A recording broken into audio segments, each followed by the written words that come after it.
Démarrons aujourd'hui un nouveau pan de météo en étudiant la circulation générale de l'air, donc au niveau de la planète en entier, et on va voir ce qu'est une cellule de Hadley. Qu'est-ce que ça peut bien être? Alors, la circulation générale de l'air sur la Terre, donc comment ça fonctionne? Eh ben, c'est pas compliqué. On a en fait la Terre qui est réchauffée par le flux solaire, hein, donc le Soleil qui éclaire la Terre, et de manière inégale. Évidemment, vous voyez que l'endroit où le flux est le plus perpendiculaire à la Terre, eh ben, c'est là où ça va chauffer le plus, alors qu'au pôle, où le flux solaire attaque vraiment la Terre de deux biais, donc dans les régions polaires, on va avoir beaucoup moins d'ensoleillement et beaucoup moins de réchauffement. Voilà. Donc à l'équateur, on aura plus de chaleur qu'au niveau des pôles, et donc on va avoir une ascendance d'air. On aura une ascendance d'air, ça va chauffer, d'accord, comme on l'avait sur la plage quand on avait vu avant dans une vidéo précédente pour la météo côtière. Donc on a l'air chaud qui monte au niveau des pôles, au niveau pardon, de l'équateur, et du coup, forcément, il faut bien qu'il redescende quelque part, et ça va être au niveau des pôles qu'on va avoir une descente de l'air qu'on appelle subsidence. Voilà. Et donc, on a ces grosses cellules convectives, hein, donc c'est de la convection, hein, au niveau du globe, comme quand on se forme des petits cumulus. D'accord. Alors, rentrons plus en détail. On a en plus de ça, en plus de l'effet de réchauffement terrestre, on a aussi celui de la rotation terrestre. Et avec la rotation terrestre, on a cette grosse cellule convective qui se divise en trois cellules convectives qu'on appelle donc les cellules de Hadley. Et donc la cellule polaire, la cellule de Ferrel et la cellule de Hadley, c'est celle qui est la plus proche des pôles. Et donc vous voyez qu'on a un schéma général de circulation des masses d'air terrestre avec donc des dépressions au niveau de l'équateur. Ensuite, on a au niveau des tropiques, on a des anticyclones, hein, des anticyclones tropicaux. Ensuite, on a à nouveau des dépressions au niveau un peu avant le cercle polaire, et tout au pôle, on a donc l'équivalent d'un anticyclone. D'accord. Voilà, c'est donc le schéma général des masses de circulation des masses d'air terrestres.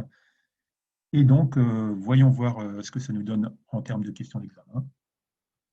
Alors, en ce qui concerne la circulation atmosphérique générale, la France est le plus souvent assujettie à un anticyclone dans la position moyenne et sur l'Islande et une dépression aux Açores, une dépression dans la position moyenne et sur l'Islande et un anticyclone aux Açores, une dépression dans la position moyenne et sur la mer du Nord et un anticyclone sur l'Espagne, une dépression sur la Bretagne et un anticyclone sur la Côte d'Azur.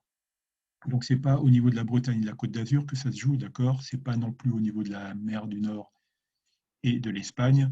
On a en fait un anticyclone au niveau des Açores, donc c'est ce qu'on a vu, hein, c'est la rangée du bas.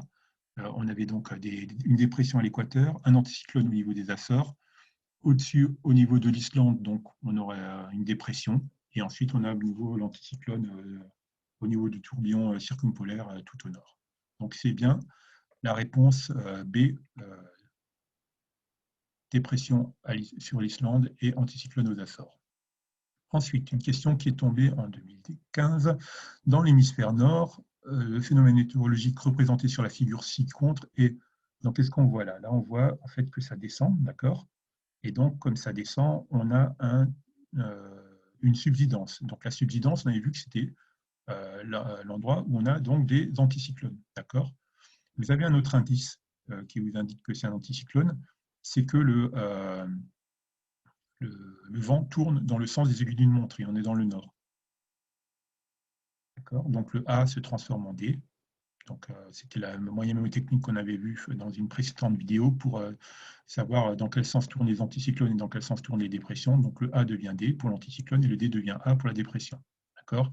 D'ailleurs, vous savez qu'un cyclone, ça a plutôt tendance à mémoriser, avoir l'image, un cyclone, ça a plutôt tendance à aspirer tout ce qu'il y a au sol plutôt que d'envoyer vers le bas des choses qu'il y a en l'air. D'accord. Donc là, votre maison, elle est aspirée vers le haut. Donc le phénomène est inverse. Donc ce n'est pas une subsidence qu'on a pour un cyclone, c'est pour un anticyclone qu'on a la subsidence. Voilà. Donc, réponse B, un anticyclone. Enfin, donc là, c'est une question un peu plus difficile, une question du CAEA, donc du certificat d'aptitude à l'enseignement de l'aéronautique, hein, donc c'est le niveau au-dessus du BIA. On distingue 4 types de masses d'air qui se répartissent de l'équateur vers les pôles. Les masses d'air qui s'étendent au nord du 60e degré nord sont en général, donc ça c'est ce qu'on a tout en haut, hein, vous vous rappelez. Donc on a de l'équateur jusqu'au 30 degrés, donc on a tout ce qui est tropical, de 30 degrés jusqu'à tout ce qui est équatorial, de 30 degrés jusqu'à autour de 30 degrés, on a tout ce qui est polaire, et ensuite 60 degrés, on arrive à tout ce qui est tropical, hein, donc on a l'équateur, les tropiques et ensuite le pôle. Et donc on va avoir tout ce qui est polaire au-dessus du 60 degrés nord. D'accord ?